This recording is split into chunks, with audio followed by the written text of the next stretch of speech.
What's up, everybody? It's the pre-show, the show before the show. I am George. To my left is Dan. Goes is putting up some swag here, brought to us by the president of WSOF, six-time kickboxing champion Ray Sefo. We'll start the show in about 2 minutes. This is just a pre-show, and we're just kind of hanging out, kind of tying up the loose ends, crossing T's, dotting I's, and that way we can have a wonderful show like we always do. It's not WSO. Oh, shit. PFL. Of course, yeah. I got to get out of that habit. I'm really good about that, too, and I don't know. It's the pre-show, though. It doesn't count. Watch how I excel during the regular show. PFL, Professional Fighters League, of course. We had just talked about the other day about Blagoy Ivanov, and his tenure was with WSOF, now known as PFL. So that's the switch. That's the switch that's happened here in this last year. And it's all kicking off in June. It's going to be really, really interesting. I'm pumped up because, God, man, when you start talking about MMA and high stakes, man, it doesn't get any better than $1 million prize for the winners of these weight classes. And along the way, they'll have fights. They'll stay busy, which brings me back to what Bellator did when they had those tournaments. They stayed busy, and those names became something that mattered by the time they fought in a final. So, love them or hate them, Bjorn pulled that off in terms of using the tournament format to his favor. Coming up in 30. Joe Warren, Pitbull Brothers, Daniel Strauss, Michael Chandler, like a lot of names came out of that, then subsequently won titles or didn't, or at least got to the finals, and that just became a big deal, and it got validated by the fact that their careers continue to flourish even afterwards. All right, we're going to kick off here in a few seconds, so stay tuned. It's the MMA Junkie Radio Show. All right, guys, coming up. Stand by.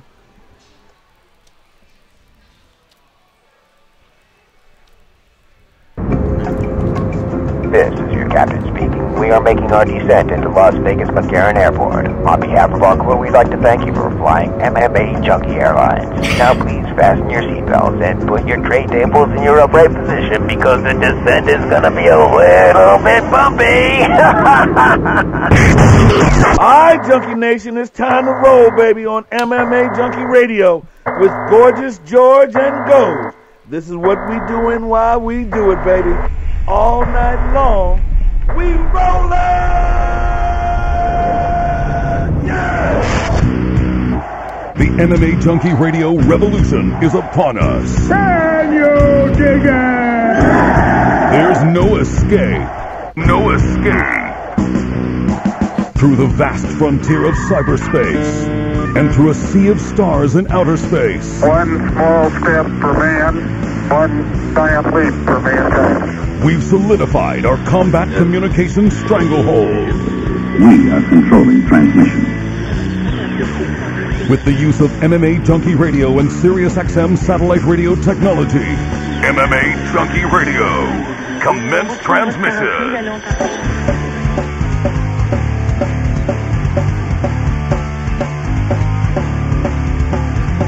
Live from MMA Junkie Radio HQ in the fight capital of the world, Las Vegas, Nevada.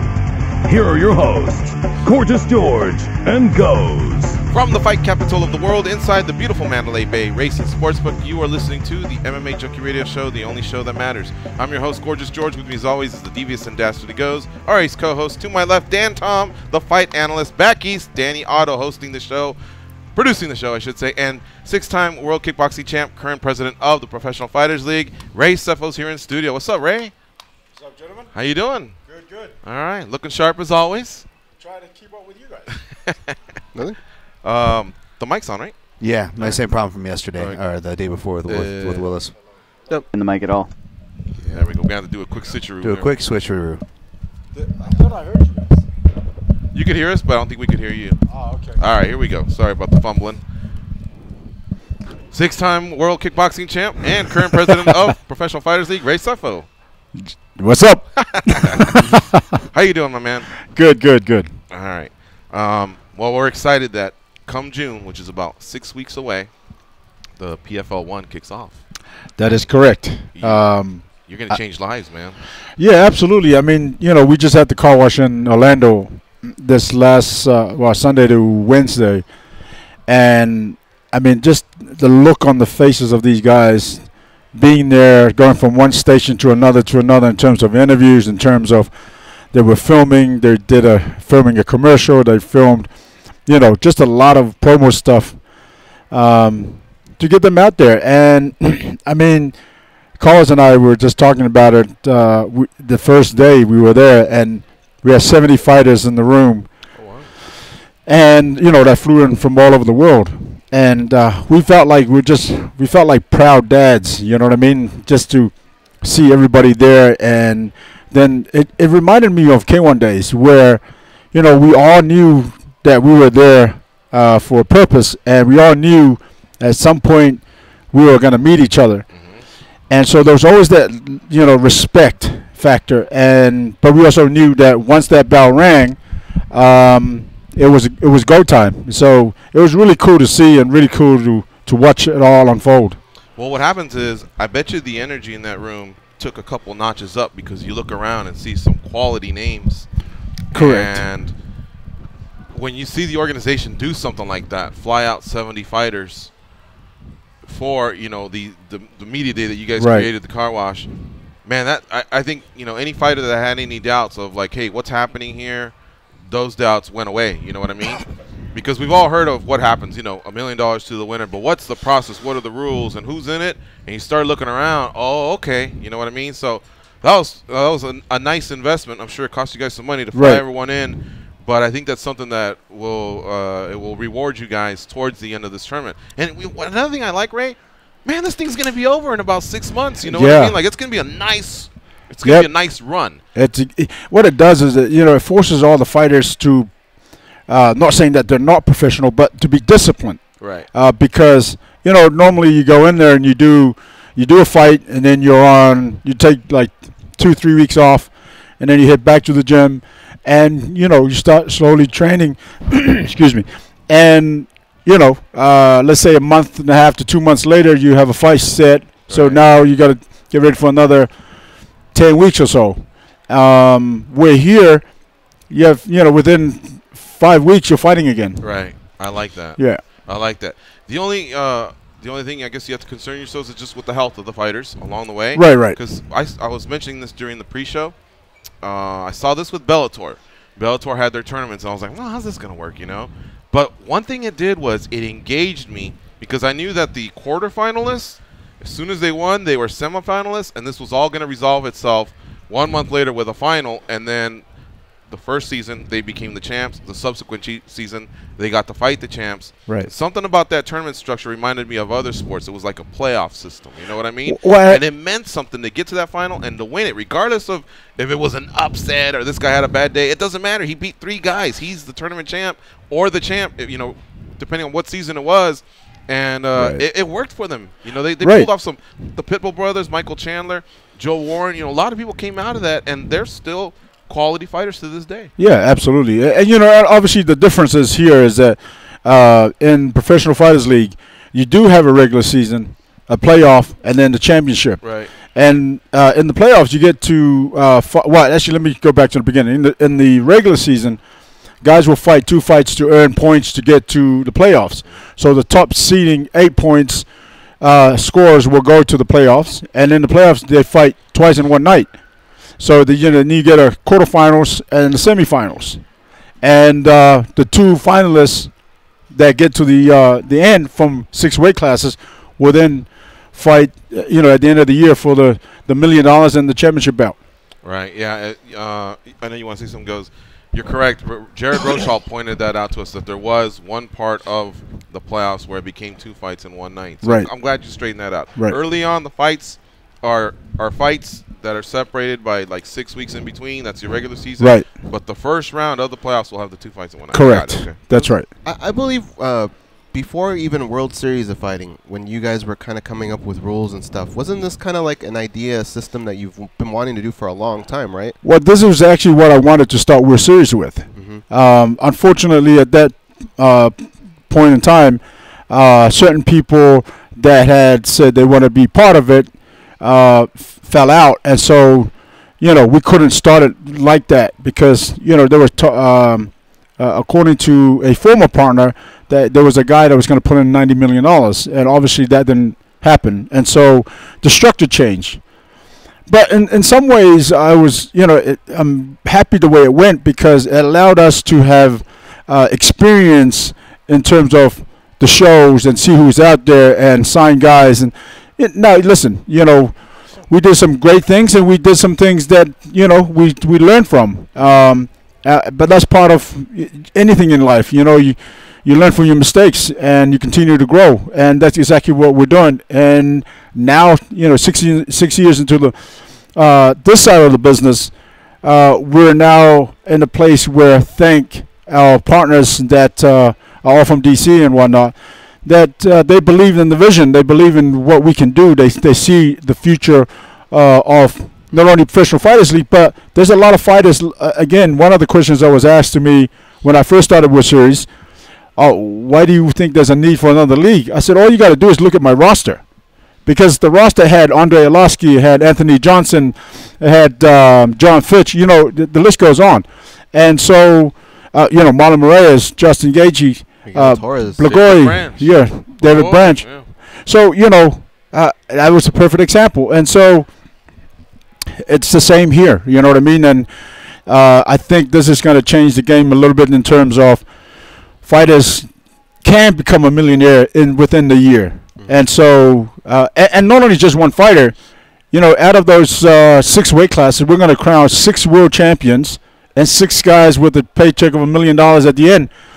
And then second prize, the guy goes home, that comes second pay, goes home with $200,000. When you get on the horn and you talk to fighters, is there one common question that they all ask? No, not really. Apart from, when there's a start, we love the opportunity. I think this is going to change the game. Those kind of things. Everybody that I talk to, not only just the fighters, but the managers, are really excited about. And I think a lot of it also, everybody was kind of waiting to see if it's going to happen. And now that everything is out there, flying, 70 fighters from around the world, including here, to do this car wash, pretty much sets the bar and also shows not only our fighters but the world at large that we're here to stay, and that PFL is going to make a lot of fighters understand their worth, so to speak. You know what I mean? And so, guys don't have to grind for 3, 4, 5 years to kind of make that kind of money, and a lot of fighters don't get that kind of opportunity. And so by the end of this year, we're going to have 6 world champions that's going to go home with $1 million check. I'm sure with everything you've been through in your life, you get asked for advice a lot, because I've seen it, whether it's on the business side or the fighter side or training side. When fighters, you're one of the guys that created the system. If they come to you and they go, Ray, you got any tips? Because we were talking to Jared Rochal, and we were kind of, I think George bridges the gap a little bit of how what he did in collegiate wrestling can be kind of similar. May even give him an advantage going in. Like, what's something you see? What would you tell a fighter, like, this is something that you might want to look into? Well, and you're absolutely right. There's so many different questions that can be asked, and there's so many questions that I have, helped fighters with in terms of whether it's training, whether it's to do with a trainer, if they wanted to say, ask, if they're in New York or whatnot, where would I go, blah, blah, blah, the one gym that's there is Renzo Gracie. And, of course, I believe there's a few other guys that from Renzo Gracie's that branched out and opened their own gyms, so those kind of things. Or if they come to Extreme Couture and, they want to move around a little bit. So then with the sparring, with this, taking them through pads and whatnot. But, yeah, you're right. Thank God, that I'm in a kind of a unique position where I can kind of offer that kind of help, if you will. Mm-hmm. In the early days, when you would go into a boardroom, you'd have a lot of people who didn't compete in mixed martial arts or even train. Right. And they would have all these opinions, and there were so many little things that you could just go, guys, fighters can't do that. You're crazy. This is insane. You have the opportunity to sit there, and they get to pick your brain as a fighter. Right. How many times have things gotten better throughout the years where now some of these executives are starting to understand the sport a little bit more and know, okay, we can't push this envelope or we can't push fighters in this direction. Are they getting better at that? Yeah, absolutely. A perfect example is Carlos Silva. When Carlos became part of the team 3.5 years ago, he knew fighting, you know what I mean? But I don't think he really kind of understood it until, and this is what I love about Carlos, is that he came in, he got to know everybody. He wanted to pick everybody's brain and, pick up as much as he can. And now, 3.5 years in the business, he pretty much, knows everything. Listen, we always can continue to learn, but he's another example of an executive that came in and didn't know too much about the game, and now Carlos knows a lot about the game. You know what I mean? And so, yeah, absolutely. If you're in this business, you do want to know and you do want to ask questions and find out as much as you can, because you never know. A fighter might step up and ask you a question that you might not even, if without finding out certain things, you might not even know how to answer it. How about media? Is media getting better? Are we being fair? Do we ask dumb questions? Are we getting better at what we do on our side? I think the media is getting better. One of the questions, I go back, it's funny because Dan and I were just talking about this, where in the beginning, the media would ask, why do you think there's a need for, another mixed martial arts? Why would you start another martial arts league in Las Vegas when the UFC is right here? I'm like, what? Listen, I got nothing but love and respect for the UFC. They've done the reason why we're able to do what we do is because of the UFC. That being said, how many McDonald's do you know that's in Las Vegas? How many Chipotle's do you know that's? You know what I mean? It's just kind of which. Thank you George for and I terms we would understand. Exactly. Very nice. So yeah, again, and then the other question was, which I thought was really dumb, was we hadn't done anything yet at the time. We were setting dates to start World Series, and the other question was, so you're going to be competing with the UFC? Duh. How can that ever can happen when the UFC's been around for over 20 years and we hadn't had a show yet? You know what I mean? So, yeah, 100%. The media is getting better. But, again, I think it's just one of those things where we needed to set our footprint and show the world that we can do what we do. And so this is just the next level of doing it with the Professional Fighters League. Did K1 give you the idea of the big prize, the big check, the tournament format, and this going back to 5 years ago when all this was a lukewarm idea and wasn't able to come to absolutely. I mean, and that's pretty much what it was. It's the idea was again, from my own experiences with the big prize, with the check and whatnot, the fighting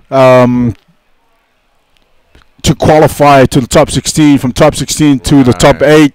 And then top 8 to to being the champion, and at the end with that $1 million check. And so, absolutely, all we've done is just modified so that it suits a league here in the U.S. And so we've modified it in a way that I think everybody loves it, and I think it'll be more exciting, not only for the fighters but also for the fans out there. Yeah. Well, like I said, I know I've heard this idea for about at least 5 years, and right. Here we are. 2018 is going to kick off. In New York is your first show, PFL 1. Right. Got the roster here already, but I want you to take us through the point system, if you will, the regular season point system. Right. So in the regular season, the point system is if you win, you earn 3 points. Like soccer. Like soccer. Right. If you win by knockout in the first round, you get 3 bonus points. If you win by submission in the second round, you get 2 bonus points. And, if you lose, obviously you don't get any points at all. And then, obviously when you get to the playoffs, I mean, by the time you've had your second fight, let's say you and I match up, and I take you out in the first round. Okay. Yeah, and then you knock me out in the first round. Not.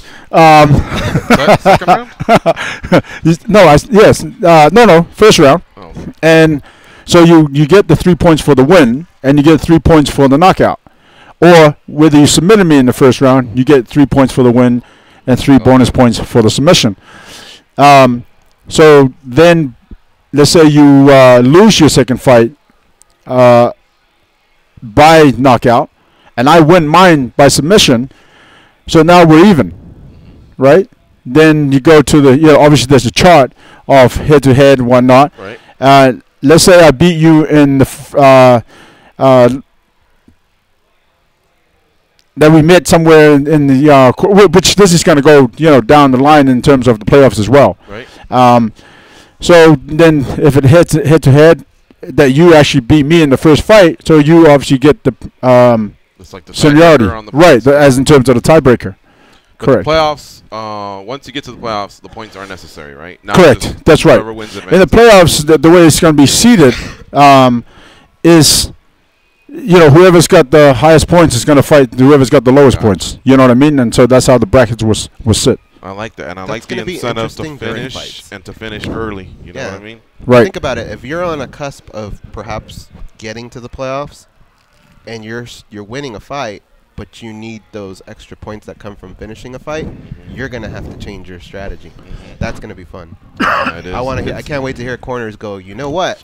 For us to qualify, you're gonna have to finish this guy. You're gonna have to do something. Yeah, it's gonna maybe raise the level of coaching, for crying out loud. You know what I mean? Well, you know what's going to happen is that the strategy is going to be a little bit different.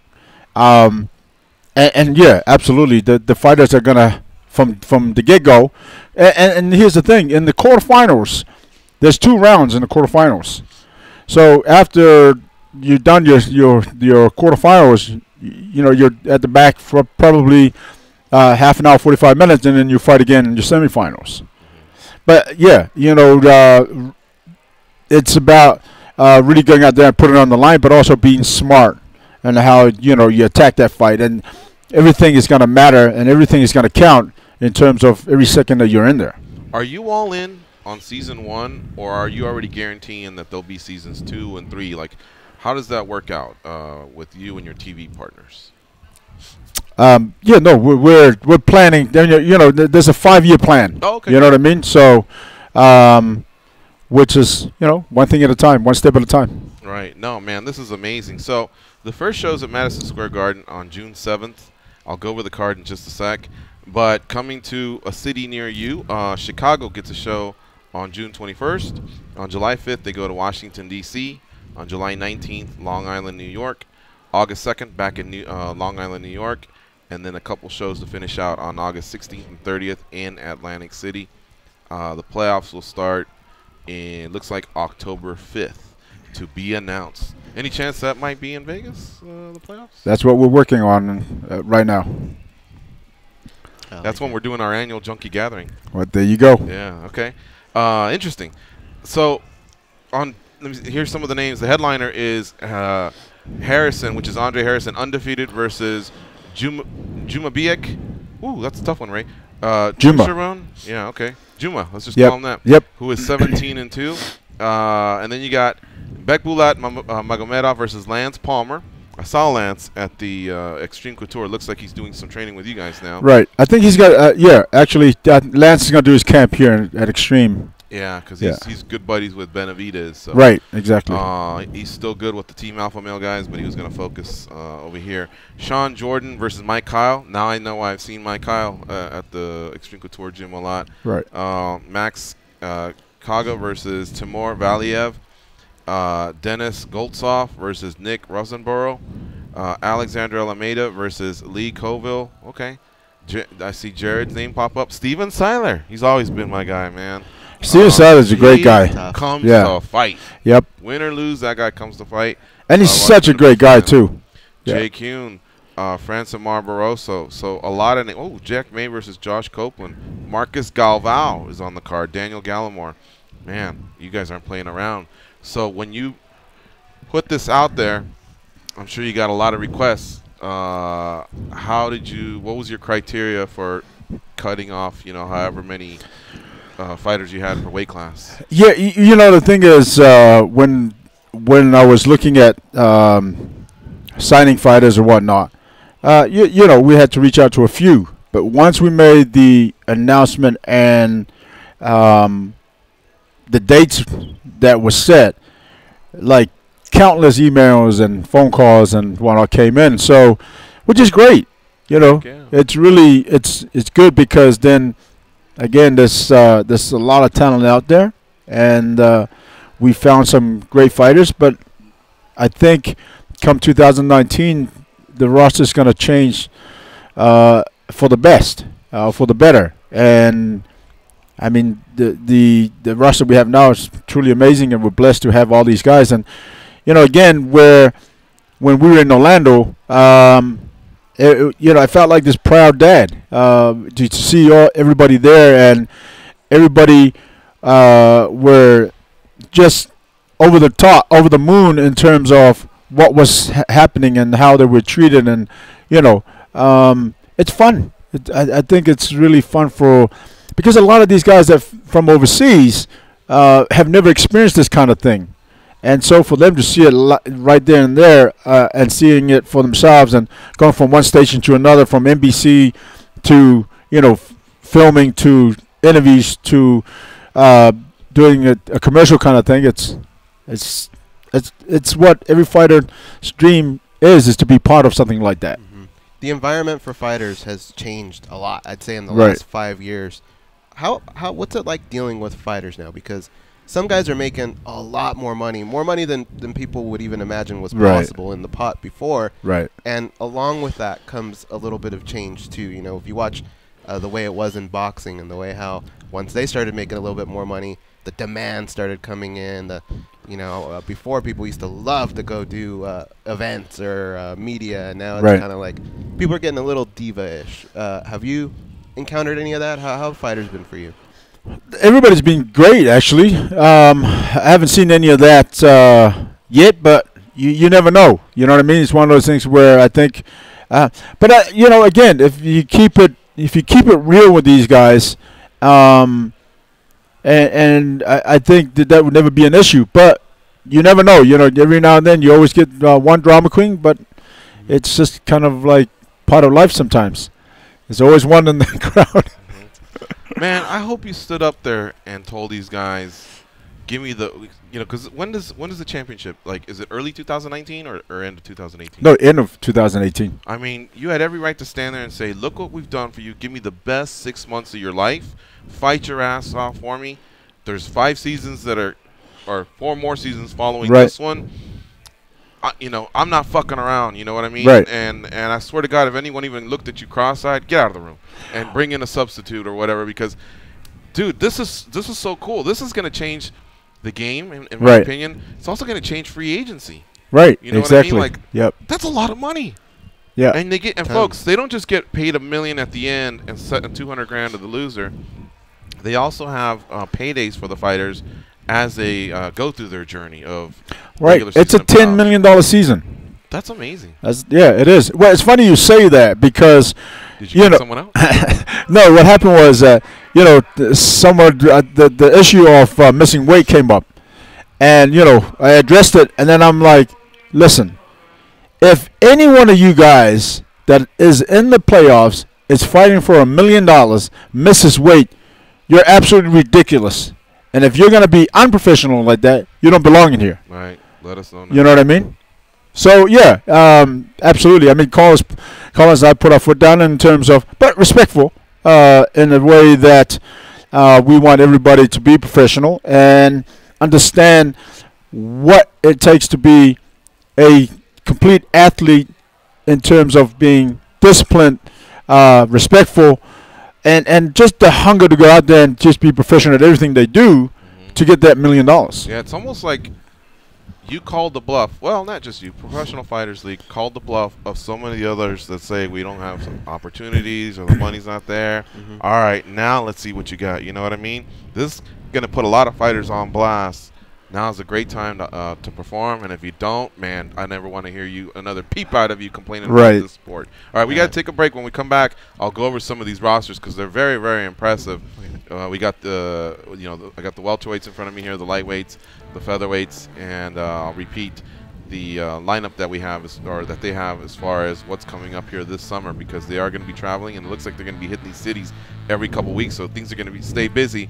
We'll also talk about television, Facebook, and NBCSN. So stay close. We'll be right back. It's MMA Junkie Radio on Sirius XM Rush 93 with Ray Sefo in the house.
compassion, common sense. These guys have none of that. You listen to them, so you're no better. I am awesome, though. They are Gorgeous George and Goes. Tonight at 10:30 Eastern, Russell Westbrook and the Oklahoma City Thunder look to fight off elimination when they visit Donovan Mitchell and the Utah Jazz in Game 6 of their first-round matchup. Catch all the drama on NBA Radio, Sirius 207 XM 86, and on the Sirius XM app. I want to go with the playoff pay structure. By the way, the quarterfinal losers get $50,000. The semifinal losers get $100,000. The runner-up gets $200,000. And the champion gets $1 million. And along the way, in the regular season, they'll all get, is it a specified number, or is it according to each person what they were able to negotiate? Yep, whatever their contract says, they're showing winners. Okay. Yeah. All right, now I'm going to try and go over this. I'll glance over the more popular names because there's 72 names. But in the featherweight division, I kind of already threw some out there. Alexander Almeida, Marcus Galvao, and Andre Harrison. Lance Palmer, Steven Seiler. Let's move over to lightweight. I haven't even talked about lightweight. Look at lightweight. Will Brooks, Luis Firmino, Brian Foster, Jason High, Rashid Magomedov. Remember we talked about? We knew he was a free agent with the UFC. PFL landed him. Ramsey Nijam. He was really happy. He posted on social media. He's ready to go. Thiago Tavares, Chris Wade. Let's move over to the welterweight division. We have Paul Bradley. Pavel Kush, Jake Shields, Rick Story is over here. Yuri Villafort, Zhao Zaffarino, who will be on the show next week. Moving over to middleweight, Ghassan Umalatov, Danilo Villafort, John Howard, Rex Harris, Eddie Gordon, Shamil Gatsamov, the undefeated fighter. I know him. What do they call him? The Teddy Holder, or I forget his name, but he's got a funny nickname. The light heavyweight division. Let's see here. Now, some of these names. Jason Butcher. Okay, good record there. Bazagit Atayev. 39-year-old Russian returning to MMA after 10 years away. But, man, 17-1. Yeah, can't get lucky 17 times, that's for sure. I don't know wherever you're fighting. That's still impressive. Were you going to say something? No, I was going to say he actually was dealing with injuries and whatnot. So he took 10 years, a long time, but he fought his last fight and won by stoppage. I think it was in the first round. So I think he's still got a lot left in the tank, so we brought him on. Brandon Halsey, Vinny Magalhaes, Honey Marks, Sean O'Connell. Sean O'Connell will be on next week. He hosts the show MMA Tonight with Misha Tate here on SiriusXM. Smirmilo Rama, he'll be on the show as well. Dan Spawn, remember him, Gus? Yeah. Yeah, he was one of our correspondents when he was on the reality show. A blogger, yeah, I should say. And then moving over to the heavyweight division, Kyle Alencar, Francimar Barroso, Josh Copeland. He's the Huggy Bear, right? Yeah, I like that guy. Quick hands, man. Some of those guys that are deceiving, like Fedor. Fedor's soft. We call him dad bod. Dude, that guy throws punches so fast. I can't wait for that fight versus Frank Mir. I want to pick Ray's brain on that. But Josh Copeland throws hard punches. Daniel Gallimore, Jay Kuhn, Sean Jordan, Mike Kyle, Jack May, 6'8", big tall guy out of California. Jared Rochalt. All right, man, loving it. Great job. That was mostly on you, the matchmaker, talent relations. You were the guy that did most of these decisions? Yep, absolutely. I mean, Jason Haddon, Kevin, Aliris, we work closely together, and so all these names come up, and we look at it, we reach out to them, and makes things happen. And so, we're very proud to have the team that we have, because to kick off a season like this, it's going to be great. Can I make a suggestion? Sure. Do you remember when you would go to the Hard Rock and they would have $1 million, but they'd have it in that glass case? Oh, yeah. You should have $1 million in your glass case. Maybe even cage side, so that in between rounds you can tell people that's what you're fighting. Yeah, that's not a bad idea. It's like cosmetic. The NHL does it with the Stanley Cup trophy. If that thing's there. Exactly. It's just one of those where you're walking like, what the fuck? What's that? And then you get into it. That's not a bad idea. It is. Yeah, okay. I like it. I'll talk to the team. You need an armed guard. Those volunteering? All right. He'd probably have the safety on the gun. I swear to God, I'll cap you. You got the safety on. And Latchton. Wait. Ray, is there something else you want to say that we haven't talked over that you want to talk about, whether it's the regular season, the playoffs, the roster, or how it came together, what you're the most excited about? Oh, and also your TV partners. I saw NBCSN and Facebook. Correct. So is that like prelims and main card? That's how they'll function? Well, that's the thing, though. There is no such thing as prelims. Every fight matters in the league. Okay. You know what I mean? From the first fight to the last fight, every fight matters. All these guys, 12 guys, 6 weight classes, all fighting for a spot in the playoffs to get to the $1 million. So, yeah, that's... that's one thing you also probably want the fans to understand is there is no prelims. You know, these guys, every fight matters. And just because, unfortunately, we don't have, 6 hours on TV with the whole card. So, but the great thing is, again, I want to thank NBC Sports and Facebook for being partners. The great thing is that, I got this from the fighters when we were in Orlando, is that being on Facebook, all their families from around the world can tune in and watch it live as well. So it's gonna be great. So I'm thinking here goes. Remember how last year I said Dana White Contender Series may have hurt LFA a little bit, and maybe even the reality show. PFL may hurt Dana White Contender Series, may hurt the reality show, may hurt LFA, may hurt Bellator. Like I say, I think you've changed free agency. The money that's at stake. I mean, if you really are out there thumping your chest, I'm the next big thing, or maybe I wasn't treated fairly, or whatever. Man, put up or shut up. You know what I mean? This is your chance right here to get in here. Exactly. Change your life. Man, what if you went back to back? I don't know what your payouts are going to be in season 2, but what if you went back to back? Fuck, you're stacking paper. I think the difference, when you look at other sports like baseball and football, keep it 100% real. You could be the greatest player on the planet, but if you're on a shitty team, you're not going to win the Super Bowl. You're not going to win the Stanley Cup, right? In MMA, though, the fighters just have this mentality that there's not a guy that's in that cage that doesn't think he can aspire to win. Right. And I think that's what, as long as you have that confidence in yourself, give me the $1 million. I'd say that every time. Exactly. And reinvest in yourself. You take that $1 million and travel the world and get more specialized training, but you can never complain that there wasn't opportunities out there. How many numbers? So that's 72 names in 6 divisions. Right. How many, if you had to guess, did you turn away? Oh, hundreds and hundreds. Really? Yeah. Season 2 is going to be stacked. Well, absolutely. Oh, the elimination process is going to be incredible for that one. Yep. Yeah. I think it's. I'm super excited, not only for our team. Because everybody that's worked so hard to put it all together, from our investors to our partners to our media partners, everybody's worked so hard to put it together.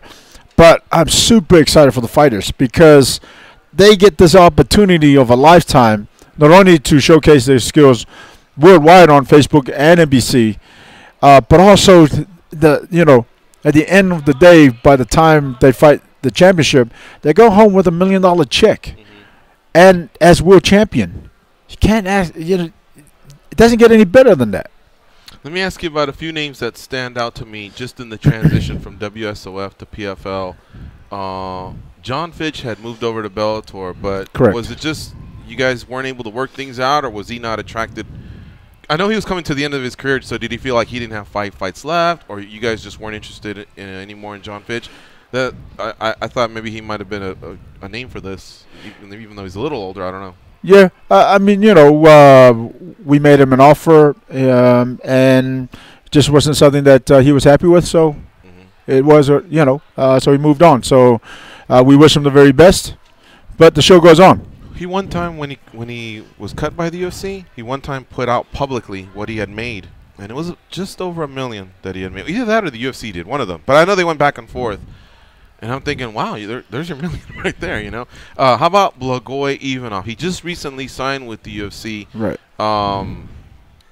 Was there any conversation with him, being that he was with you guys? And again, this seems like such a lucrative offer. Yeah, no, Blagoy is a great guy, great fighter. Again, he's one of my teammates as well. but he just didn't feel that having to fight back to back, because to him he gets hurt a lot, he says, and so fighting back to back wasn't something that he thought he could do. You know what I mean? And but again, listen, he's one of my teammates. Great guy. Again, I wish him the best. I think he's going to do great at the UFC. Speaking of teammates, we were talking before the break, and I wanted to clear this with you because you guys have opened your door and helped me with my knee rehab after my injury last year. So when I'm there, I'm sitting on a bike and everything's in front of me. I try not to stare too long. I don't want the fighters to feel uncomfortable. But I think after 11 years, you guys know I shut my mouth, right? But every once in a while, my phone out. Huh? I don't even like to have my phone out. Exactly. I would have been like this. Consider it a privilege to sit there and watch what I get to see. You know, these guys really train hard. You know, but every once in a while I see a funny story and I reason within my head, I have to share this. I don't think any damage is being done. So would you call him a teammate, or is he like part-time extreme couture guy, Francis Ngannou? I've seen him there a few times now, but. Well, Dewey Cooper is his striking coach. So, you know, and Dewey also trains, coaches Kevin Lee, who just had an amazing outing, right? And Francis is one of those guys. So, you know, they're able to come to our gym every now and then and move around. So he only turns up on sparring days. Right. And again, I mean, we welcome all these big bodies and good fighters to the camp and move around. So it's nice. So I was sitting there, I was cycling, and Thursday is Big Glove Day, and so I like to watch, you know, because these guys go hard. But Ray was running the practice. He was telling everyone, "All right, come on, enough for the warm up. Let's go. Let's start getting this going." So I thought, "Oh, Ray's going to be in a coaching role."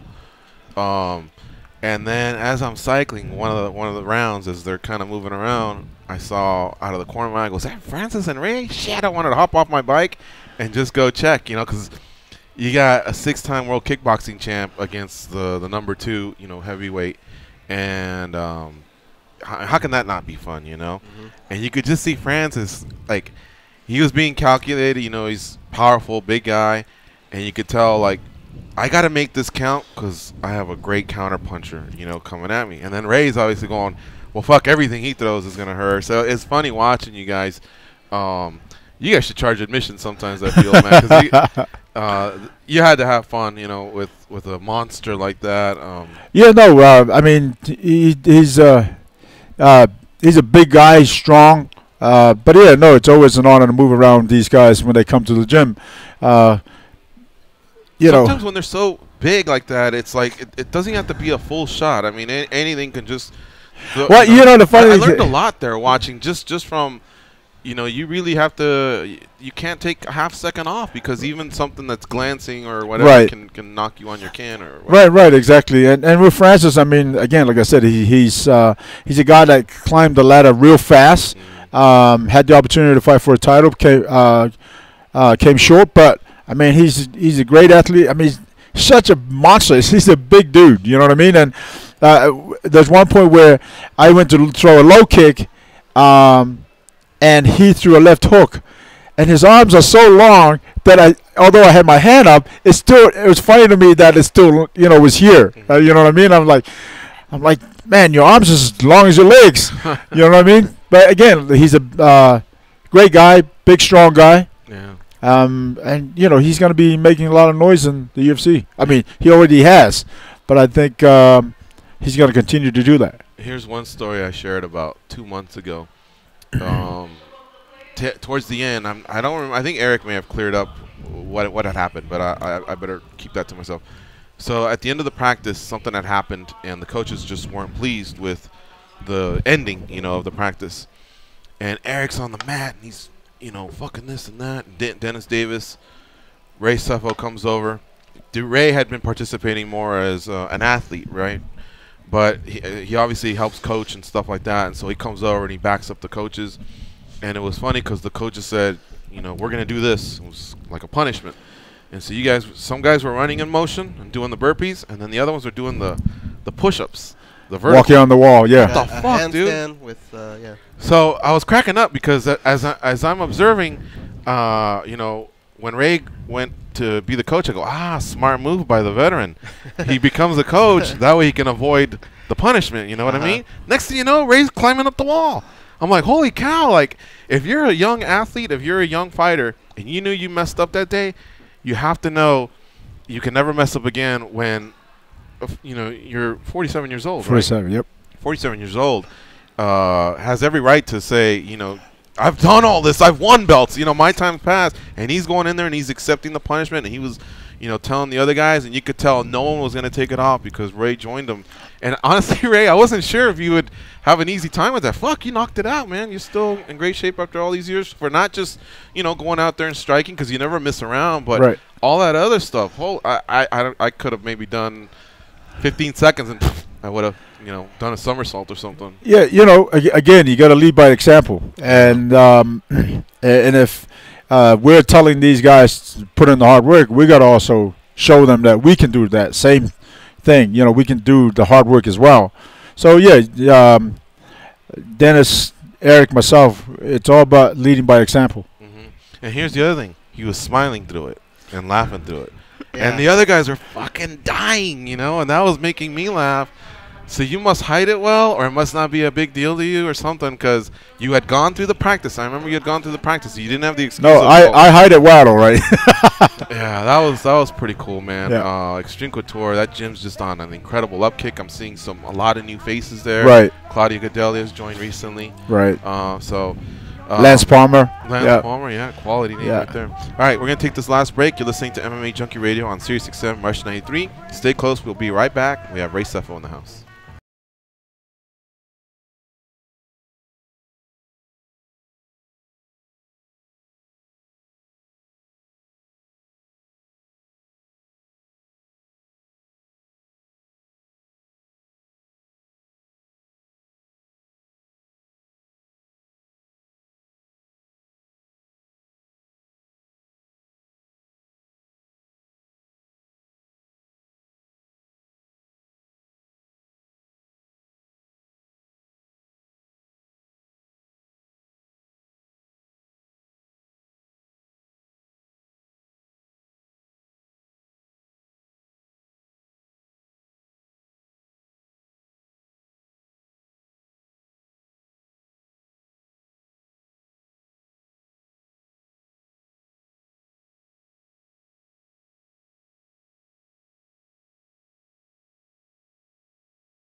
Tell your boss to reschedule that meeting.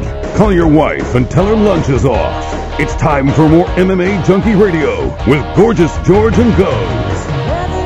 No read. Let me just tell you, go to Channel 88. That's the NFL Network. You will dig it all day long. I mean, all week long. They've been previewing the draft, and now they're recapping round 1. It's in the books. Rounds 2 and 3 are tonight, so check it out. Now it's time for the Daily Debate, and it's brought to you by the MMA Junkie Radio crew, and joining us today's Daily Debate will be the president of PFL, Ray Sefo. Does a win for Nick Newell at Dana White's Tuesday Night Contender Series guarantee him a spot in the UFC, or must he be impressive in victory? Goes? Well, I think if just a win would guarantee him that spot, he just would have been signed to the UFC. The reason he's on the Contender Series is because I believe Dana White still feels like he has something that he needs to prove. So I think he has to be impressive in the win, and I think he will be impressive because anybody who's watched Nick Newell fight, when he wins, he's pretty impressive. So I think not only is he going to get the win, I think he will be impressive. Right, and you kind of stole my thunder. That's exactly what I was going to say. Was if they were going to sign him, I think they would have done it at that moment to get Ali and Nick to be able to go in there and get some time with them. I thought the deal would have been made right then and there, but now they're on the Contender Series, so it's like one more obstacle that Nick will have to go through. However, if you know Nick Newell, nothing stops that guy. I agree. If he wins, it will be because it's impressive, and if he loses and someone else took him out, and I don't know if the UFC dream dies for him there or if he'll continue, because as you remember, Joby, the wrestler, Sanchez, went back and then he was able to get with the UFC. How about you, Ray Sefo? What do you think happens here? Do you think he needs to just win or win impressively? No, I agree with you both. I think he's got to win, and he's got to win impressively because, I've seen fighters go out there and win. Perfect example, one of my teammates, Dan Ike, who was a great fighter. In my opinion, he was a fighter that night, but he didn't get picked up right away. I mean, now he's signed to the UFC, right, but he wasn't picked up right away. And yet that was a great fight, and he stopped the guy. You know what I mean? Right. So I agree. He's going to have to win and also win impressively. Yeah, but at least he does have his shot, so we'll see. Now, supposedly that's coming up here in June, too, so we anxiously await that. First season was a great run. All right, that is the Daily Debate brought to you by the MMA Junkie Radio crew. Just so you know, 464 of you voted, and the results were the following. You have to click it. Oh. 60% says the win gets him in. 40% says he has to be impressive. I hadn't voted yet, so how dumb am I? Anyway, there you go. That is today's Daily Debate. All right, so just to close up here, Ray, we appreciate you stopping by. You answered a lot of questions. We cannot wait for the whole season, not just show number 1. Right. This is going to be some amazing stuff, and I'm sure it's going to be a fun ride for you. Finishing out WSOF, and then the first half of this year, you could just tell, man, you bottled it all up. You knew something great was coming, and now we, not only we've been able to talk about it, we'll be able to see it soon. Right, and like you said, it's going to be exciting, and you got to follow it from day one to the end. For sure. Yeah, you got to tune in. NBC Sports Network and Facebook, and as we get closer, we will give you exact times for both of the media outlets. And don't forget, June 7th is the first show at the Hulu Theater at Madison Square Garden in New York City with a headliner of Andre Harrison and Juma Tusharan. So we are going to continue here in the second hour. We will be playing a replay of Louis Smolka's interview from yesterday, and also we will be talking to Siyar Bahadurzada, who got a win at UFC Fight Night 128 this past Saturday night over Luan Chagas. So stay close. We still got another hour to go on the MMA Junkie Radio Show, and you can follow Ray on Twitter at Sugar Ray Sefo. All right, folks, stay close. We'll be right back.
of the MMA Junkie Radio Show. Is that Brian Ortega on his guitar? Yeah, you'd think, right? Yeah. Well, you know, I know a lot of you are going to feel like, well, you had him on, you had to say what you had to say, but I'm really pumped up about Professional Fighters League. That's going to be cool. The $1 million payout is just, it trumps a lot of things, man. It trumps a lot of things in this sport. A lot of the complaints that I hear about from fighters. First of all, frequency of fights. The huge payday that's available to you. Your fights can be seen on a credible television channel, NBC Sports Network. That's where I watch fucking English Premier League. I mean, if it's good enough for English Premier League. Hockey. You know what I mean? Hockey, yeah. And you still have the availabilities of Facebook. You have young names, some unfamiliar ones, and that's always good. And you have some veteran names. Season 1's going to be fun. Seasons 2 and 3, I bet you're going to be solid. Like even the higher levels, when they see, hey, I'm holding up this check. Hey, this check's cashing. Those guys went out there and they got some good backers, some good investors. You know, and everybody can joke around and say, oh, I wonder if the check's in cash, this, that, whatever. A couple delays, but it's here, man, and it's all over by 2018. So it's a put up a shut up for them as well. But I've gotten to meet a few of those guys over the years, and it doesn't look like to me like they're going to let anyone down. It's now just basically on the fighters. The only scary thing for me is the injury bug, right? Yeah. No, I'm sure they can account for that. They have, you know, or alternates, so you know they'll be able to figure that out. But I don't know. What do you think, Dan? Man, I'm digging it. First of all, I think they might hire Goes after today's interview because Goes was just feeding all the bright ideas, which was great stuff. As far as even like you guys mentioned, weight cutting. Like instead of purses, are you gonna maybe take points? Like okay, no matter what happens in the fight, you just lost 10 points or like a good 10% of metric of points, and it goes to the other fighter, kind of a thing. I like the points. You know what I'm saying? Like I dig that. Or like you were bringing up the scenario of you know the scenarios you can see where. Okay, well, a guy might have to make an adjustment on the fly, and that's relevant because I was telling Ray I'm actually doing an article. I'm in the process of writing it now for Junkie, so keep your eyes peeled. But and it's funny because I was explaining to Ray, like, it's taking me longer than I thought because when I really dug in, and I'm a guy, you know, I watch a lot of fights, and I'm pretty decent about following the regional scene, even though the UFC and now Bellator takes up a lot of the chunk of it.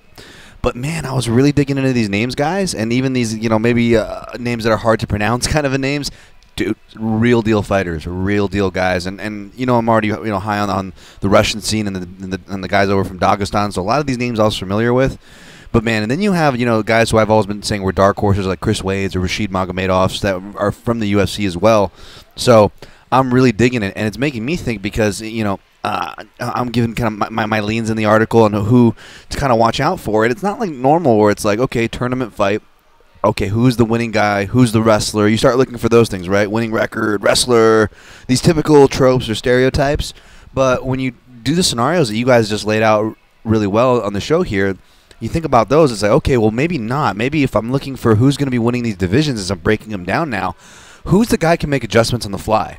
Who's going to have guys in their corner that can make those adjustments on the fly? And you have to really start thinking about it. Who's guys that they win a lot of fights, but is there criticism? They're not. They're going into decision a lot. Or are they injury prone? Like Blagoy to pass up that kind of money already in a league where he was, top of the heap. And on the one hand, I want to shake his hand and go, hey, respect. You recognized and you didn't want to hold up the promotion in any way. You recognized a shortcoming or whatever you want to call it. But yeah, there's going to be some fighters out there that are going to tweak the way they fight. And then for some, I don't really hear that Jake Shields gets hurt. You know what I mean? Not really. No. So he's pretty durable. But he's going to have to tighten up as far as, sometimes when he's gone to a decision. Usually he can get a submission on many, but if not, it's a decision, and that's something he'll have to tighten up. But I've seen Jake Shields in a tournament format. I've seen Jake Shields fight twice in one night. Yeah. He's a pretty durable dude. So there's certain names that definitely were jumping off right away. Yeah, definitely. Whoever has Joey Varner's role, I don't know if he's coming back for this, but that person's going to have a lot of work to do because there's going to be a lot of scenarios with the point system that you're going to have to do the math on the fly. Right, this guy's going to need this to advance to beat this guy. If this were to happen, this scenario it's going to be a hard job. I like in featherweight. I'll tell you a name to watch out for right now, though. Timur Valiev. You guys may have heard him already on the regional scene, obviously, but just you know, a lot of the criticism on some of these guys from the Northern Caucasus, Dagestan fighters, they might be dominant, but they don't maybe get the finishes, right? So we'll see that these Dagestan guys, even the dominant ones, they don't necessarily get the finishes. But then you got these guys where they can finish on the floor, on the feet, like Valiev. And then Valiev's also been doing his last camps, I think maybe a couple of years now even, at Jackson Wink. So he's got that. He's part of those crew where they kind of come up here. And we're seeing a lot of those in the tournament, these guys where I'm tracking them down. I'm like, oh, they've been making waves over here, but they've been training in the States for actually the last couple of years. So they've been quietly prepping themselves for these big runs. So it's real interesting. And if this is offered up to the gaming houses, I wonder how many sharp bettors will be able to stay on top of who needs not only a win, but a particular finish, or where there's urgency, or where there may be a guy who's already wrapped up his spot in the next round. That guy doesn't want to lose, but that guy may choose to be safe, you know. So it'll be interesting to see how that plays out as well. Live betting. Live betting. Gets a little crazy there. Yeah. Siyar Bahadurzada will be our guest here in a few minutes. It looks like we're just looking for a few minutes delay, Danny was telling me. So, yeah, Goes was pointing out the jersey last night. It wasn't particularly a nail-biter, nor a barn burner. They came in like a wrecking ball. Yeah, the Vegas Golden Knights fucked up the Sharks, man. And it's funny because listener Jason Lackey, it was pointed out to him by Jonathan McDonald, Jonathan formerly from Charleston, by way of Utah, by way of some resort in Washington, now currently living in Las Vegas. Yeah. By way of the moon sometimes. Yeah. He said, hey, because Jason Lackey was like, hey, let's do this, you know. He's back in the Sharks. And he said, you know, the Vegas Golden Knights went 3-0-1 against you guys. And he goes, like, that matters. Which is not a bad point from Lackey's point of view. Regular season sometimes doesn't matter. But, jeez, he was right. It didn't matter. Because at least those games were competitive. Last night, 7-0 in hockey. That's a whole touchdown and the extra point. Yeah. And it was 4-0 before the first period was up. I was seeing people making jokes on Twitter like that it was a nail biter. Jason Lackey could have had the Sharks plus 6.5 and lost yesterday. Jeez. That was something else. So game 2's tomorrow. So way to go, Golden Knights. You guys looked impressive. You guys put on a show. Lots of goals. I mean, everyone fucking left the strip happy as can be. But the game's tomorrow, game 2 here in Vegas. What's your idea? Born and raised. You watch the Golden Knights and Bellator. Are you going to get them to play ball, though? What?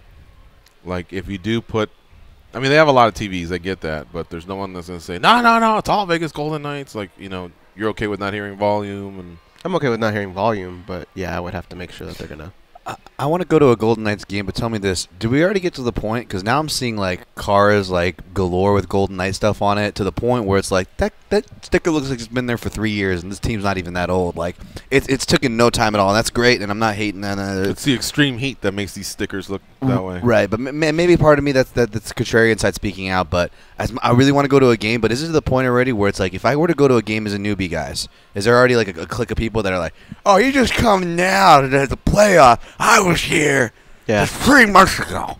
You know, there's already like that kind of groups in this clique. Like, there's a new face over there. I haven't seen that kind of attitude of you. I have, yeah. Really? Oh, wow. Look at these. My guys aren't chewing tobacco or whatever it was you're doing. but yeah, there's some people that have that. Even early on, I went to like their 4th game or something like that. And like, where were you in game 1? No, it was like I had already put in for these season tickets a long time ago, and this and that, and I've already got the jersey and all that. Like, I think I didn't even. Well, no, I think I did have a shirt, but like I think you can go old school on someone like that. All right? It's different though. Forget curse words, and forget witty comebacks. If somebody does that to you, Dan, if you actually go to a game and someone does that to you, just do the old school. Brush your forehead and flick them the sweat. And just continue on to your seat. There you go. I don't even want to be bothered. Here, take that. I just go like this. I go. That works too. All right. Joining us now on the hotline is Siyar Bahadurzada, 24-6-1, 4-2 in the UFC. He's riding a 3-fight win streak. He's coming off a win over Luan Chagas at UFC Fight Night 128 this past Saturday in Atlantic City. It was a 2nd round KO, man. Kick to the body, followed up by a punch. He joins us now on the hotline. What's up, Siyar the Great? How you doing? Hey, buddy. How are you? Good, thanks. Thanks for having me on the show. Man, like I was telling you when I was booking you on the show, you haven't fought as often as other fighters, and every time you feel like, well, is Siyar still, active? Is he going to be as good as he was? You go out there and you perform, but the most impressive thing, Siyar, is there's no ring rust. Like, you're very precise. Your wins are impressive. Like, they carry so much weight. Other than it's almost like I want to give you a win and a half. You know what I mean? Because there's people that go out there and just get a win, and there's people that go out there and impress. And I can't wait to see your next fight. To talk about that win over Luan Chagas.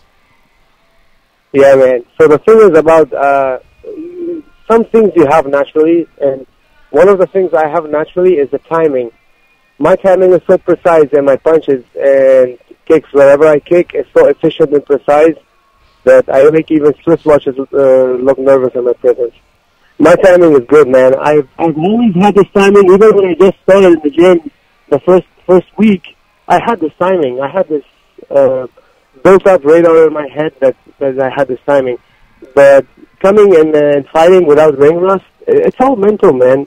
A fight can be as rusty as you think it's going to be. And once you train and come to fight, it's all mental. And in the beginning of my career, I was victim of a lot of injuries. And the injuries came also because of hard sparring and willing to train too hard, I don't train too hard now.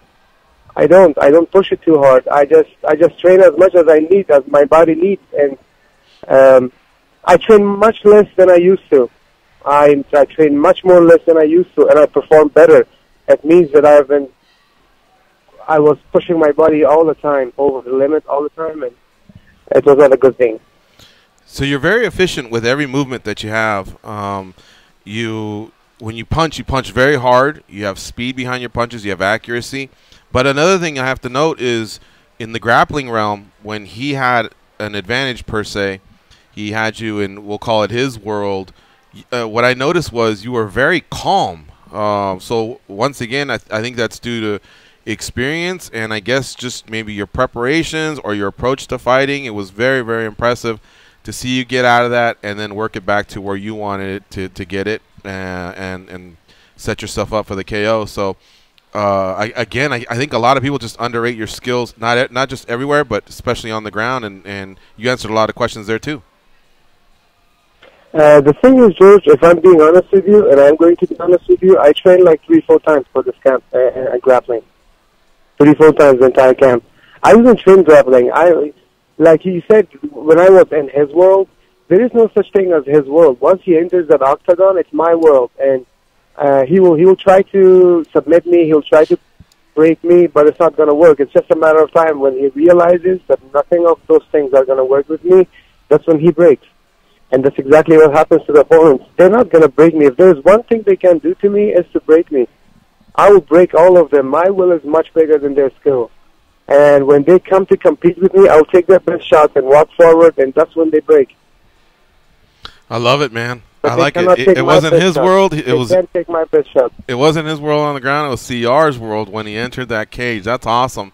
And look, man, even if you go past this 3-fight win streak, before that there was 2 losses, but if you go to the other wins, and before that he had a 7-fight win streak, 6 of those were ended by stoppage, and his last 8 wins have all been by stoppage. A lot of them with just one boom, like one strike, a punch, or like I mentioned earlier, kick to the punch. So not TKO, KO stoppage. I love these statement wins, Siyar. And so as a fan of yours, the one thing I don't know if disappoint's a strong word, but the one thing that you leave me with is, when can I watch you fight again? Like, I want to see you fight 3 or 4 times a year, you know what I mean? So is this the year where you'll stay busy so we can see more of these exciting performances? This is the year that the things are going to happen for me, George. I'm very determined. I'm very excited. I'm injury-free. I'm fit. I'll be going back to my camp next week, and I'll start training to keep my conditioning well and to maintain my strength and everything, I'll be in shape and I'll be waiting for a call to fight a top 10 guy, because I think I've deserved it. If you look at my record, who I fought and how I've won, I think after 3 straight wins in the UFC and 3 finishes, I do deserve to get a top 10 mix. And whenever I get a chance, I will show up to win. I'm not going to show up. I didn't come back from my surgeries, the shoulders.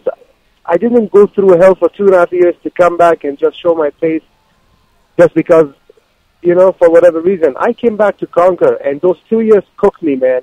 Those 2 years cooked me into a man. Like I grew up in Afghanistan in the war, and I've been through a lot of shit. I've walked over dead bodies as a little kid, running for my life, from civil war, street to street fights.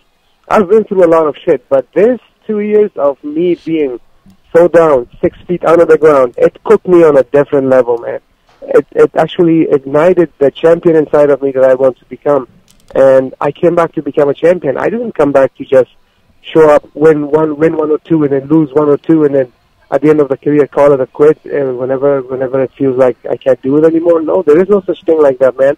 I came back to conquer, I came back to be a champion, and I'm going to show it. I will break them all, one by one.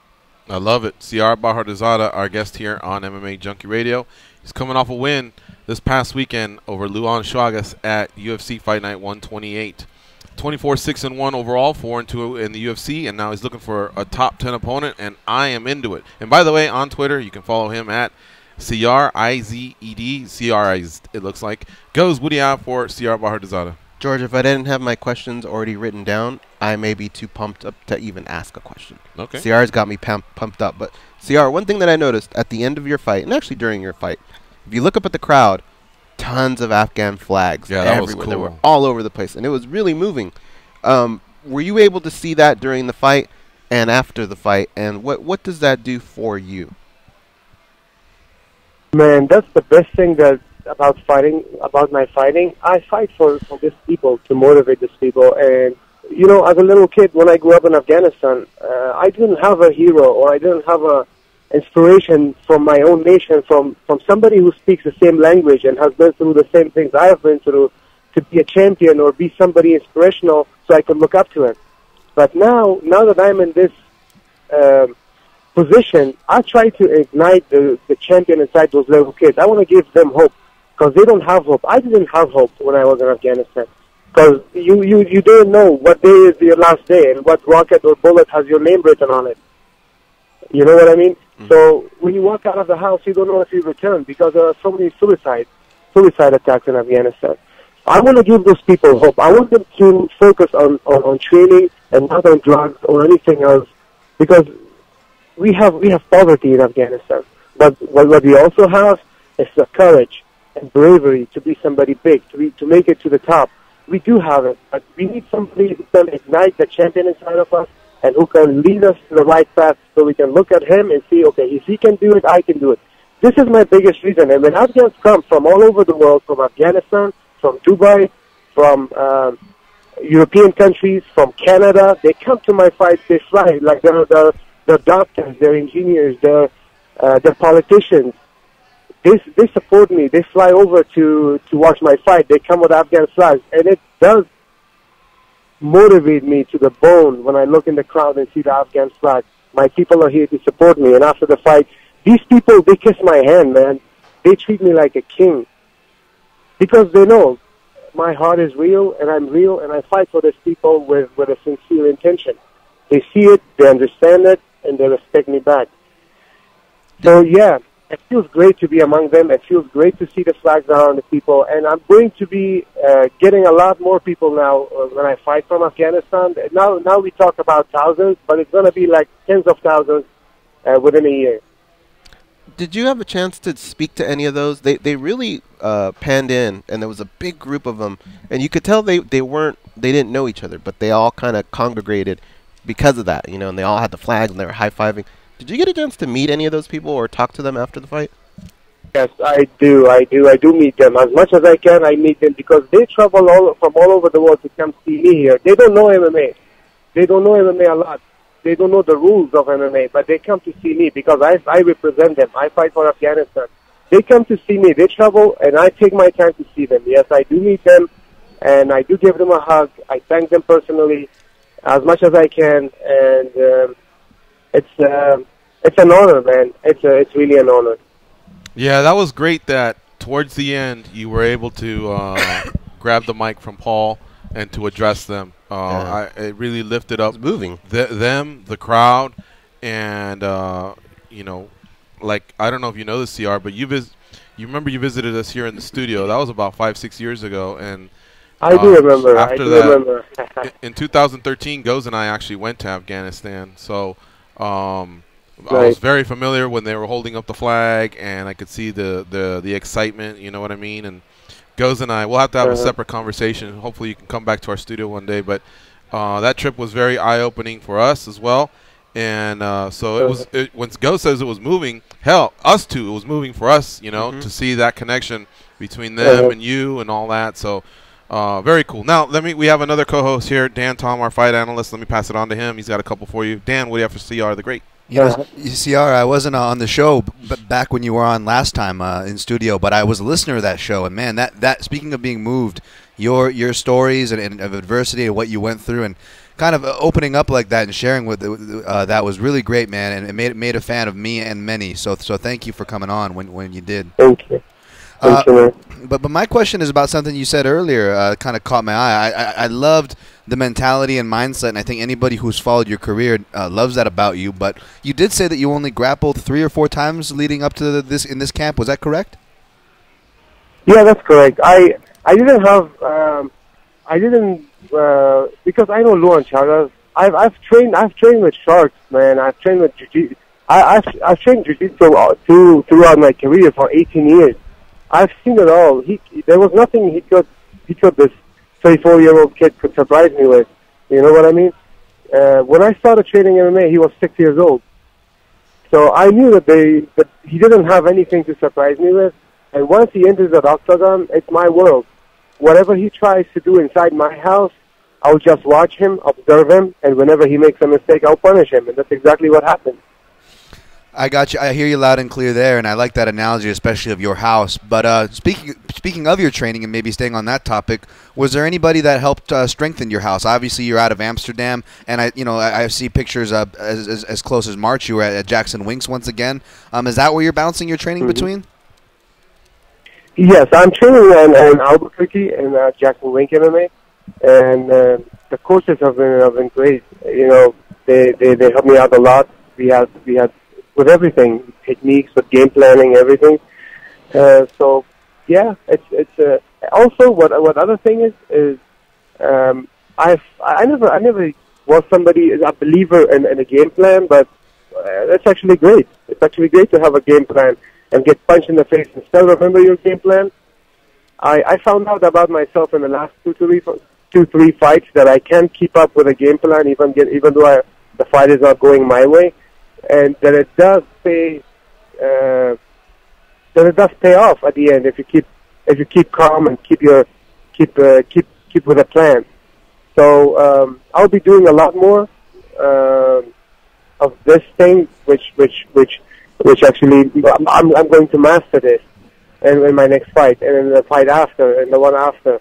So also fighting is 90% mental, man, and I don't think there's anyone that can stop me mentally. I don't see anybody who can stop me mentally. Do you know somebody on top of your head? Somebody who's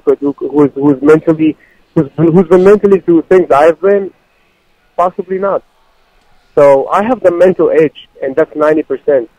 Let them keep the 10% and let them get tired and see if they can still keep the 10% over 90% that I have. Yeah, exactly. Because when he was in control, you were calm. When you were in control, there was panic. A lot of the panic was from the damage, but also the cardio, the fact that he hadn't broken CR, and you could just tell, oh, man, I may have just given him the best I had, and this guy's just getting warmed up. It was really interesting to see that tide turn in the middle of the fight. And, again, I can't say enough about that. CR just how calm you are. Now, you did mention you want to face top fighters going forward, and when Santiago Ponzinibbio dropped out of his fight and Kamaru Usman was looking for an opponent, I was wondering, man, that might be a perfect time for Siyar to step in if he wants to go that soon, because that fight's about 3 weeks away or something like that, maybe 4 weeks. But I think I remembered that at one time you may have been a teammate of his, and I also knew that it may have been too soon, and then Damian ultimately got the call. But would something like that have interested you because of his ranking and the quick turnaround? And is that the type of name you are looking for going forward if it's not tomorrow? Absolutely, man. Absolutely. We trained together back in California and Miami and South Florida. He's a great guy. I respect him. Look, everybody who is in the welterweight division is my potential opponent. I respect them all, but I will fight them all too.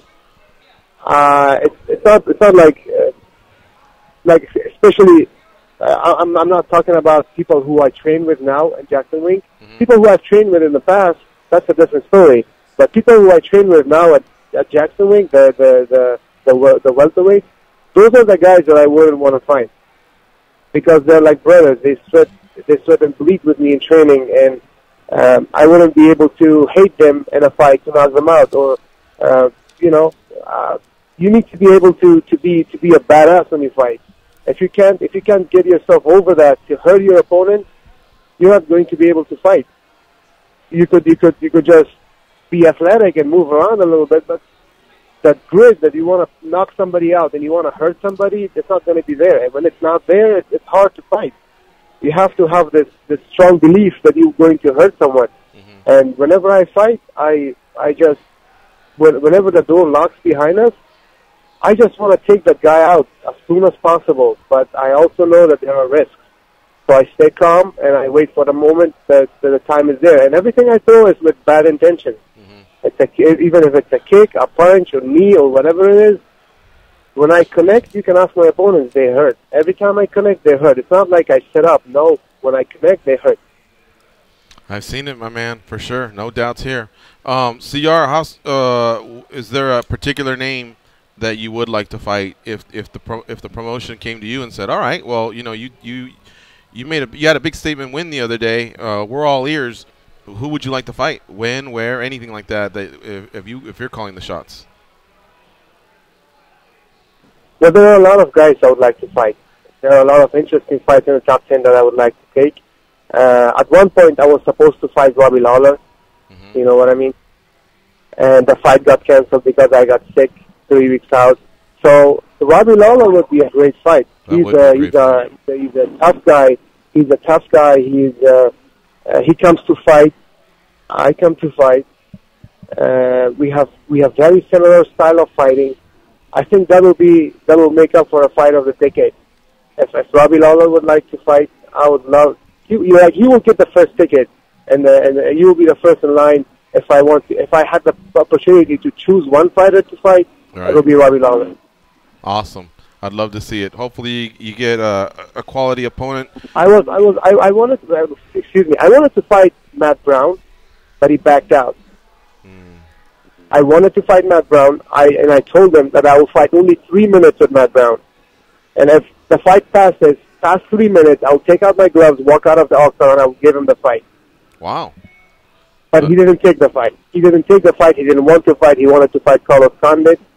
And now he's injured. He's out of the question. And I'm going to fight. I'm going to talk about Robbie Lawler now, because we were supposed to fight one time, and the fight got canceled. And if he's interested, I respect him. He's a warrior. He comes to fight. I would love to fight Robbie Lawler. Man, that'd be a great one. And hopefully we get to see you back in Las Vegas. You haven't had too many in your career. You've been all over the world, and you've only had the one fight in Las Vegas. So hopefully these cards that are coming up in Vegas, you can get on one of those versus Robbie Lawler. That'd be sick. Man, this year is going to be my year, and I'm going to excite all the fans. Right on, my man. Hey, thank you very much for the time. We appreciate it. It's a great catch-up. Congratulations on your win. And let's talk when you get that next fight booking, and let's build that fight up. Absolutely. Thank you guys so much. I appreciate you guys. All right. See you, CR. Take care. All right. Thank you. Bye. Later. All right, folks. We're going to take a break. when we come back, we will play the pre-record that we did yesterday with Louis Smolka. Thank you again to Louis Smolka for allowing that to happen. He was actually scheduled to be on live yesterday, but we had the surprise in-studio guest, and so we will play his interview today. He's coming off a win from this past Saturday. You'll get to hear all the details. He's very happy to be back in the win column. Stay close. We'll be right back. It's the MMA Junkie Radio Show on Sirius XM Rush 93.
They pat down TSA agents because they don't know where those people have been, and because they can. They are Gorgeous George and Goes, and this is MMA Junkie Radio.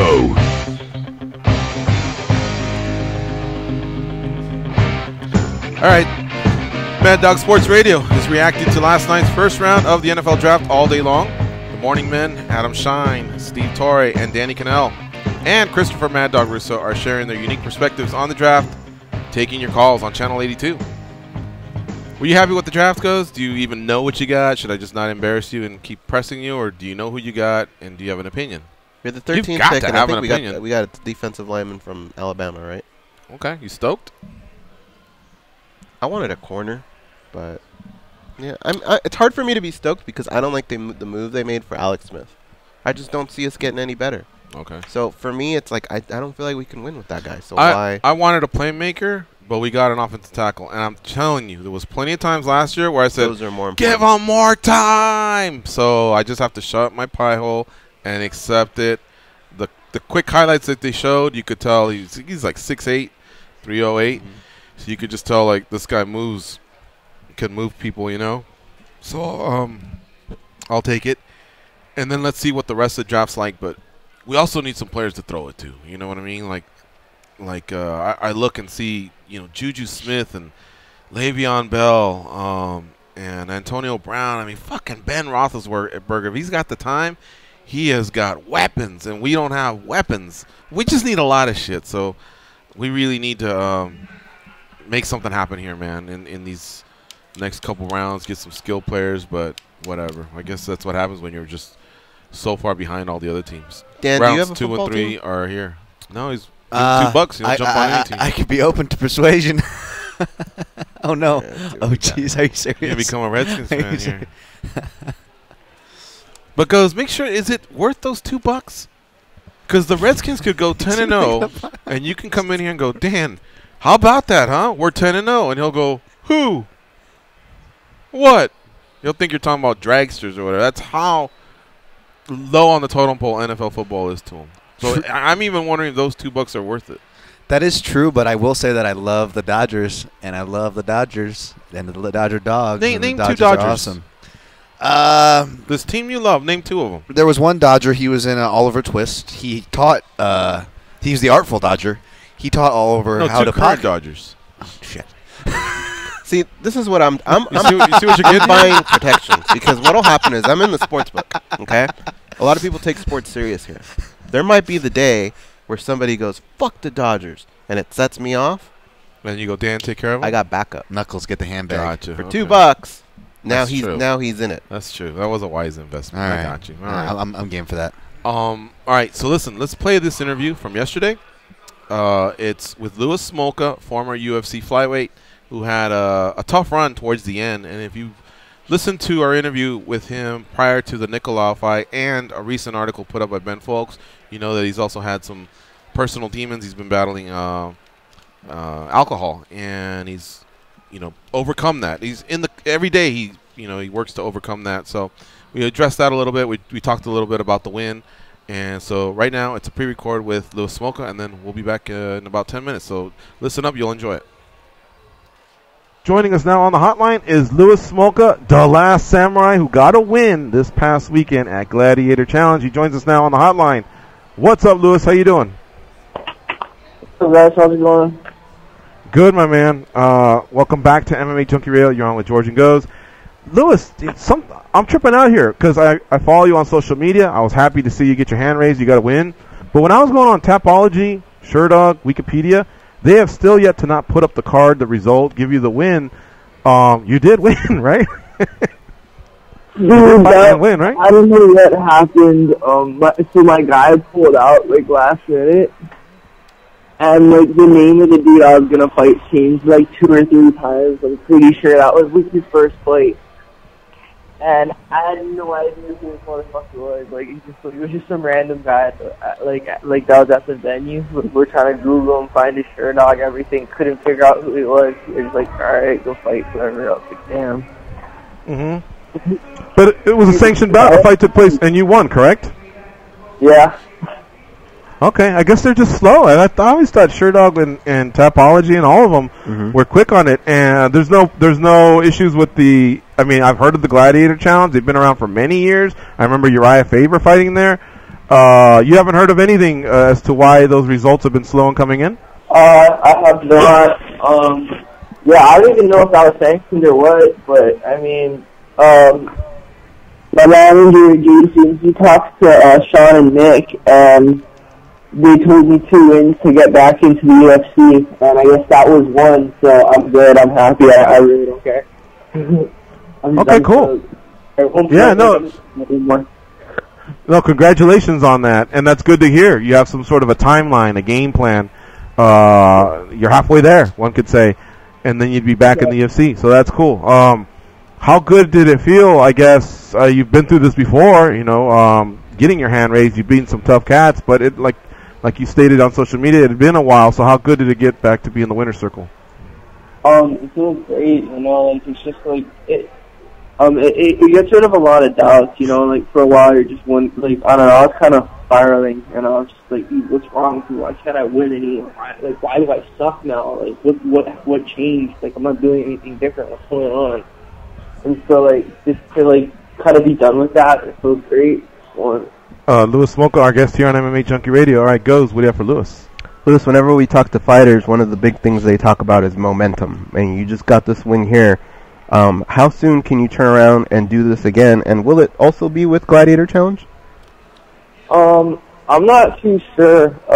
Jason just texted me this morning saying something about trying to fight for CXF in 3 weeks.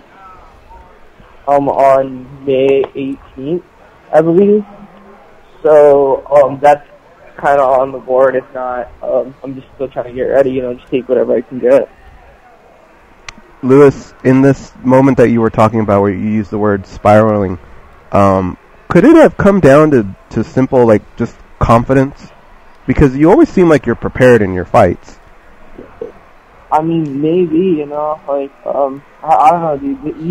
This game is 90% mental, everything is just kind of whatever is happening on that given day, how you feel, and I don't know, dude. I did my best to, throw these past ones, just bite down on the mouthpiece and go, just go out there and go, and that's normally what I do, and I don't know, I just came up short a bunch of times, not too sure. How much did it mean to know that you haven't fallen off the UFC radar altogether? They've actually told you what you need to do to go out there and be able to come back, versus, I guess, just kind of being cut and not knowing all that. It's they always told me, okay, 2 more wins will bring you back. It's kind of cool to, finally... What's up, bro? It's just kind of cool to, MMAjunkie. Sorry, I'm at the gym right now. Ryan just walked in. MMAjunkie, that's my favorite show. Who just walked in? Ryan Dennison, do that. Okay. The guy's back home. He's on the phone, but yeah, he walked in, but yeah, sorry, I'm at the gym right now. What were you doing? What was the question? I was asking you, as far as with the UFC, by them telling you, hey, look, this is the game plan, go out there, do this, and come back. How much did that help versus a lot of people get cut and they don't know if they'll ever be back or if they're wanted back, where you kind of had, a goal to achieve? Yeah, I mean, I was just I don't know, I was just kind of wondering if I wanted to do this anymore, even if I could still win, or what if I go out there and kind of knocks me out. So, I mean, before this past fight, I was just kind of in my own head. I didn't really know what I was doing, I was kind of I don't know, dude. I'm using the word spiraling, but I don't really know what I was doing. And, yeah, I feel good now, just getting another win seems really attainable, and then so I can go back to the UFC, start making some money and stuff, Mm-hmm. How much training do you do in Hawaii versus with Team Oyama? Well, right now I'm back home. I'm trying to move my family and stuff back up to Team Oyama, but this past camp was with them. I was with them for about 3.5 months. I moved up there at the beginning of January. I was training with them for this entire camp, but right now I'm back home. And you have your both camps will receive you and have no problems with you doing your training at either spot. Yeah, I mean, I can kind of do whatever I want, you know. I talked to Team Realm already. I told them I'm gonna need about a month to move all my stuff up there, and so, yeah, that's kind of where I'm at right now. Okay, so since again I wasn't able to get the result, how did you win your fight? Decision or was there a finish? I just kind of took him down, mounted him, and hit him, and got a TKO. Oh, that's awesome. What round? First. Nice. All right, easy work. As far as your next fight, you said possibly May, so this is going to be a quick turnaround here. And then conceivably, you could be back in the big show later on this year. The good thing is, what's that? Yeah, it'd be really ideal if I could get back in by the end of the year. That'd be great. And the good thing is, you know, there's rumors of UFC in Hawaii. I would have not wanted that to happen and you not be on the show. So hopefully the time works out. That's what I'm trying to say. Hopefully the time works out where you can get a win, get back in the UFC, and if the UFC goes to Hawaii, whether it's later this year or early next year, I think a guy like yourself that's put in some time, you know, should be on a card like that. Yeah, definitely. I'd love to play back home. That'd be great. I haven't fought back home in years. Lewis, last thing, you know, our Ben folks, I believe, caught up with you, and you also shared this with us prior to your last fight in the UFC about the drinking, and you had stopped it. Is every day difficult for you, or does it get just as difficult for you, or does it get easy with every day that goes by? Like, we're just not drinking and stuff. It's, I don't know. I take it as it comes. Smoke a lot of weed now, if you couldn't tell, but, yeah, like, I just kind of take it, like, I just deal with it day by day. Like, I don't, like, I just tell myself I can't drink and then try to stay occupied. All right, my man. Well, keep battling. You can do it on that front. And then as far as MMA, I hope you get this fight that they're angling for in May so that we can get you back to the UFC. Thank you very much for the time. We really appreciate it. Thank you for having me on again, guys. What's the rest of your team? All right, Lewis. Take care. We'll see you. Aloha. And we're back. Thank you to Danny Okers for making that happen, recording it and getting ready for today. Danny Okers, speaking of your concert, it's today in Brooklyn. One more time. Give me the details. Where, when? It's tonight. Doors are 6:30. It's at the Knitting Factory in Brooklyn. Awesome. So junkies, New York-based junkies, if you want to go out there and have a good time, support the show, support our producer, check out Automatic 253 at the Knitting Factory. 6:30 for doors and 7 for showtime. Now, Danny, like, do they have to sit through like 8 mans or to get to you? Are you the opener? Are you the main event or the headliner? What are they treated to if they get out there? Well, tonight we're actually the openers, but there are a lot of great bands, and I'm not just saying that. These are bands that we've played with a lot, and they're on their own tour. So I actually like and enjoy all the bands that are on the bill, so I'll be there all night to watch everybody. But we are playing first, so if you come just to see us, if you get there at doors, you'll get time to settle in, grab a drink, and then see us. And you're playing in Tidy Whities tonight? I mean, I guess if my PayPal gets some money, maybe. What's that, $200? To play in Tidy Whities, I think we're going for 4. Nah, I think 2 will do it. All right. So, listen, I don't want to run out of time, but I want to address a couple things here. First of all, shout out to Mindra. They're in here from Humboldt. They came in last night. They were hanging with us here throughout today's show, brought in some coffee. So thank you very much. Great to see you guys. And Jason Ford as well. Saw him last night, and I popped in, made a surprise appearance here. Saw him last night? He was here last night, too. Yeah.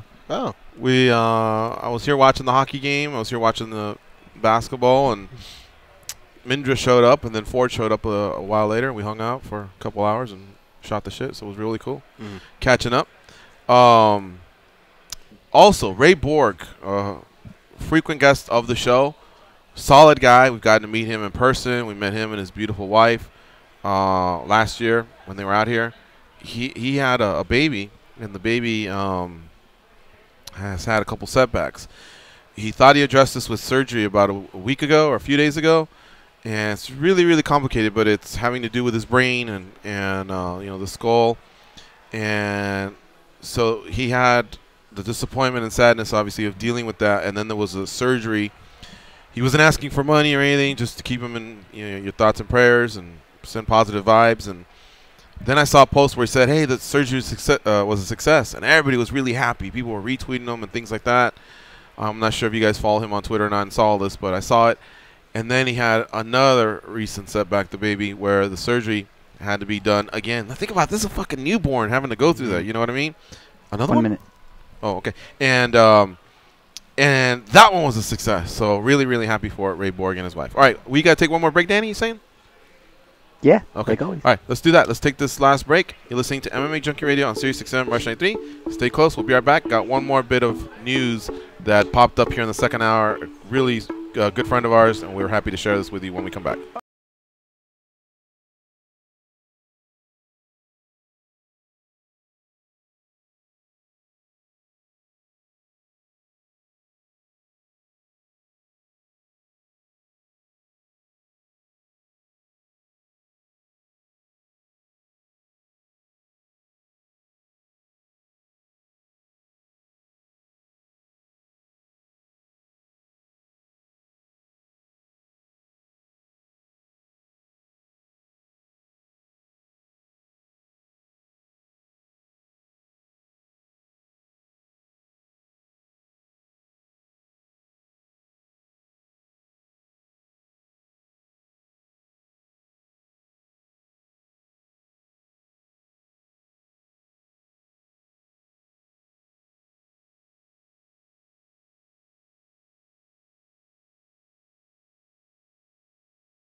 Let's take us all the way out. They can drink Mentos-flavored Diet Coke without their stomachs giving a single fuck. They are Gorgeous George and Goes. And this is MMA Junkie Radio. I want to thank our guests for the week, Derek Lewis, John McCarthy, Julian Marquez, Merab Davili, Jared Rochalt, Justin Willis, Ricky Simone, Maurice Green, Brad Katona, Brian Ortega, Ray Sefo, Siyar Bahadurzada, and Louis Smolka. Extra special thanks to those that came in studio, Julian Marquez, Justin Willis, Brian Ortega, and Ray Sefo.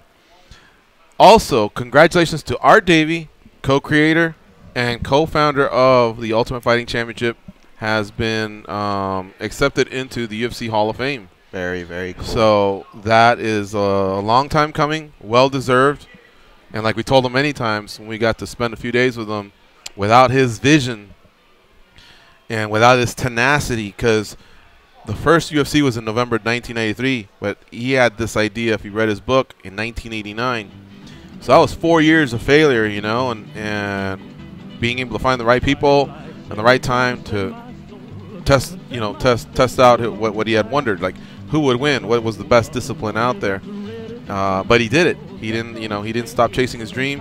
It became a reality, and really, without him at that time, there is no UFC. You know, there may not be a Junkie Radio. Who knows? Because there is no Junkie Radio. If he goes away, there may not be a UFC that comes about and then possibly fails and then is rescued by Zeus. But you see what I'm saying? Like, maybe MMA exists, but maybe it exists as another promotion. And if you've seen 99 promotions fail, 99% of promotions fail, but this one succeeded, and it took a lot of the right time with a lot of the right people. So it might be Pride Junkie. Congrats again to our good friend Art Davey. So that's our show for this week. We are going to get out of here. Hope you all have a good weekend. Enjoy the NFL draft, the NHL playoffs, the NBA playoffs, and Bellator 198. Go Frank Mir, good friend of the show. He's got Fedor Emelianenko ahead of him on Saturday night, Bellator 198. Tune into that. I'm sure there's going to be a lot of Bellator pay-per-view parties. I know Ford from Vegas throws one. He's got one of them time to time. Yeah. For Danny and Danny goes from George. Go out there and be champions. You'll never be the same.